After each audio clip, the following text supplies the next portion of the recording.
अस्सलाम वालेकुम नाज़रीन, नादिर न्यूज़ में आपका इस्तकबाल है। चलिए जानते हैं आज की खबर।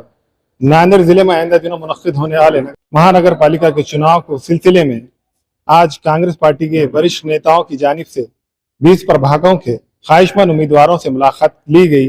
मुलाकात लेने के बाद कांग्रेस पार्टी के वरिष्ठ नेताओं ने मीडिया के सामने क्या कहा, देखिए।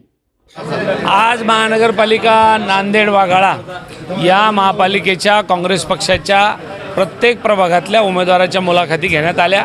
जवळजवळ 250 उमेदवारी अर्ज आपल्या पक्षाकडे उमेदवारांनी भरले होते। त्यातले बहुतांशी जवळजवळ 99% उमेदवार हजेरी लावून गेले आणि भेटले, सांगितलं, मुलाखती दिल्या आणि प्रचंड स्पर्धा ही प्रत्येक प्रभागामध्ये आहे। निश्चितपणाने यावेळेला आम्ही कुठल्याही परिस्थितीत काँग्रेसचा झेंडा या महापालिकेवर लावणार आहोत। नहीं, मैं प्रभारी नहीं था तब, तो नहीं कितने लोग आए थे पता नहीं, मतलब फॉर्म कितने आए थे कि जीत कर कितने आए थे, हाँ वो तो नहीं अभी बोल सकते। बाकी नहीं, अभी तो उल्टा ज़्यादा लोग आए ऐसा मैं समझता हूँ। क्यों तो नए कौम के जितने बच्चे हैं यूथ कांग्रेस के या जो नए जनरेशन के, वो लोग बहुत ज़्यादा से ज़्यादा है। स्थानिक पातळीवर अनेक पदाधिकारी भाजपाशी आजही संधान साधून आहेत अशी चर्चा आहे। आमच्याकडे जे लोक आले, ज्यांनी मुलाखती दिल्या, यातले कोणीही भाजपमध्ये जाणार नाही याची आम्हाला खात्री आहे। जे गेले, ज्यांनी कुठे जाऊन रात्री भेटत असतील, ते परत आमच्याकडे मुलाखतीला आलेले नाही। आजच अनेक ठिकाणी म्हणजे 4 मधून 15 जण काँग्रेस सोडून भाजपमध्ये प्रवेश केला। आता ज्याला जायचं ते जातील। काँग्रेसमध्ये आतापर्यंत अनेक मोठी मोठी माणसं गेले, पण काँग्रेस संपली नाही। ते स्वतः संपले, पण काँग्रेस नाही संपली। महाविकास आघाडी म्हणून काही युती किंवा आता पुढे काही आहे का? महाविकास आघाडी होईल ना, का नाही होणार।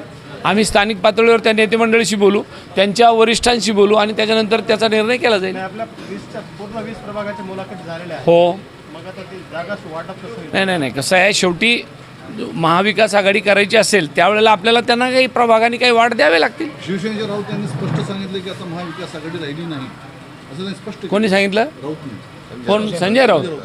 ते मुंबईपुरतं बोलत असतील, अजूनही बाहेर त्यांनी आतापर्यंत तशी भूमिका घेतलेली नाही।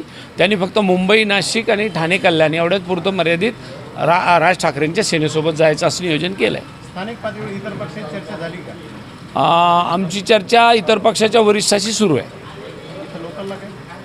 शक्यतोवर लोकलला खासदार साहेब बोलत आहे, पण वरिष्ठाशी प्रदेश काँग्रेसचे अध्यक्ष आणि वरिष्ठ नेते मंडळी त्यांची बोलणी सुरू आहे। तर मागच्या नगर परिषदेच्या निवडणुकीमध्ये वंचित बहुजन आघाडीसोबत देखील आघाडी झाली होती असं डिक्लेअरही केलं होतं, पण ते नंतर कुठल्याही गेली आणि दोघांचं बी म्हणजे एकमेकांशी विसंवाद झाला होता।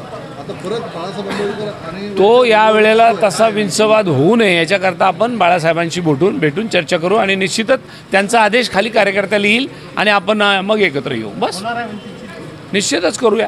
ते जर यायला तयार असेल तर आम्ही 2 पावलं पुढं आहोत। ते जर हो म्हणले तर आम्ही त्यांच्यासोबत त्यांना घ्यायला